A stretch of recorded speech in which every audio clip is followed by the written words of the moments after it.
নৃত্যচন্দৰ সৌজন্যত আয়োজিত নৃত্য প্ৰতিযোগিতাত নিৰাশ্ৰয় শিশুক উপহাৰ আৰু নিত্য প্ৰয়োজনীয় সামগ্ৰী প্ৰদান। PM নৃত্যচন্দৰ সৌজন্যত আজি আয়োজন কৰা হয় এখন সৃষ্টিশীল নৃত্য প্ৰতিযোগিতা। প্ৰতিযোগিতাৰ আয়োজকসকলে জনোৱা মতে প্ৰায় অৰ্ধশতাধিক প্ৰতিযোগীয়ে অংশগ্ৰহণ কৰি প্ৰতিযোগিতাখনি সাফল্যমণ্ডিত কৰি তোলে। আনহাতে আজি এই অনুষ্ঠানতে প্ৰায় 10 গৰাকী নিৰাশ্ৰয় শিশুক তেওঁলোকৰ নিত্য প্ৰয়োজনীয় সামগ্ৰী আৰু শিক্ষাৰ সামগ্ৰী প্ৰদান কৰি PM নৃত্যচন্দৰ কৰ্মকৰ্তাসকলে মানৱীয় চিন্তাৰ সুন্দৰ নিদৰ্শন দাঙি ধৰে। যোৰহাটৰ পৰা ধ্ৰুৱস্তি পাছনৰ ৰিপৰ্ট AIN লাইভ। নৃত্যচন্দৰ সৌজন্যত আমি আচলতে বহুত দিনৰ পৰা কথাটো ভাবি আছিলোঁ। ভাবি দগাঁও নিৰাশ্ৰয় ভৱনৰ যিসকল শিশু আছিল শিশুসকলক আমি কিবা এটা কৰিব পাৰোঁ নেকি। এতিয়া মানে গ্ৰীষ্মকাল বন্ধ, এতিয়াতো সকলোৱে ফুৰিবলৈ যায়, কিন্তু তেওঁলোকৰতো কোনো কিছু নাই।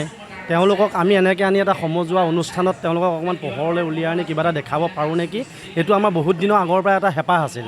সেইকাৰণে আজি আমি সৃষ্টিশীল নৃত্যখনৰ লগত সংগতি ৰাখি তেওঁলোকৰ যিটো অনুষ্ঠান কৰিছোঁ, সেই অনুষ্ঠানটো আপোনালোকে সুন্দৰভাৱে প্ৰচাৰ কৰি দিয়াৰ বাবে প্ৰতিজন মই সংবাদকৰ্মীক মোৰ ফালৰ পৰা PM নৃত্যচন্দৰ ফালৰ পৰা আন্তৰিক শুভেচ্ছা জ্ঞাপন কৰিছোঁ।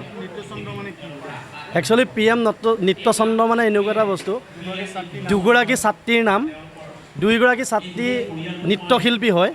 তেওঁ P মানে প্ৰীতি, M মানে মনচুম। হয়তো আপোনালোকেও তেখেতসকলক চিনি পায়। তেখেতসকলৰ নামতে নামাকৰণ কৰি আমি PM নৃত্যচন্দ বুলি এটা অনুষ্ঠান আমি জন্ম দিছোঁ। আৰু আমাৰ আশা এই অনুষ্ঠানটো আমি প্ৰতি বছৰে কৰিম আৰু প্ৰতি বছৰে এটা নতুন নতুন কাৰ্যসূচী হাতত ল'ম আৰু প্ৰতি বছৰে আপোনালোকে আমাক সহায় সহযোগিতা কৰিব বুলি আমি আশা কৰিলোঁ। ধন্যবাদ। আচলতে আমি এই প্ৰথমতে আমি আপোনালোকক মিডিয়া পাৰ্চনৰ সকলোকে আমি আন্তৰিক শ্ৰদ্ধা আৰু মৰম চেনেহ জ্ঞাপন কৰিছোঁ।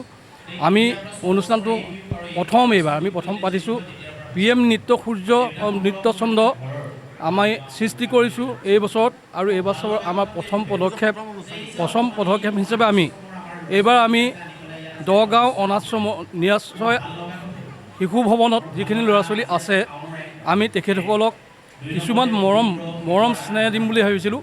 সেই অনুষ্ঠানটো ইতিমধ্যে সফল সমাপ্তি হৈছে আৰু সৃষ্টিশীল নৃত্য প্ৰতিযোগিতা সদৌ অসম ভিত্তিত চলি থাকিব। আমি আশা এটাই কৰোঁ, আশীৰ্বাদ এটাই বিচাৰোঁ, অনাগত দিনত যাতে আমি ইয়াতকৈ ভাল কাম কৰিবলৈ আমি সক্ষম হওঁ, আৰু জীয়াই থাকোঁতে কিছু কৰিবলৈ আমাৰো মন আছে। আমি এয়া প্ৰয়াস কৰিছোঁ মাথো। PM নৃত্যচন্দ স্কুল নহয়, একচুৱেলি আমি কালচাৰেল এটা গ্ৰুপ, আমাৰ স্কুল নহয়, কালচাৰেল গ্ৰুপ খুলি লৈছোঁ, নতুনকৈ খুলিছোঁ, আমি প্ৰতিষ্ঠা কৰিছোঁ এইবাৰ। এইটো আমি বালিগাঁৱত কৰিম। বালিগাঁৱত আমি স্থায়ীভাৱে কাৰ্যালয় এতিয়ালৈকে ঠিক হোৱা নাই, সুদূৰ ভৱিষ্যতে আমি স্থায়ীভাৱে কাৰ্যালয় বনাম। এইটো প্ৰথম পদক্ষেপ, গতিকে প্ৰথম পদক্ষেপত আমি এইখিনিয়ে কৰিছোঁ। যিকোনো খবৰ আৰু বিজ্ঞাপনৰ বাবে যোগাযোগ কৰক 7896121996।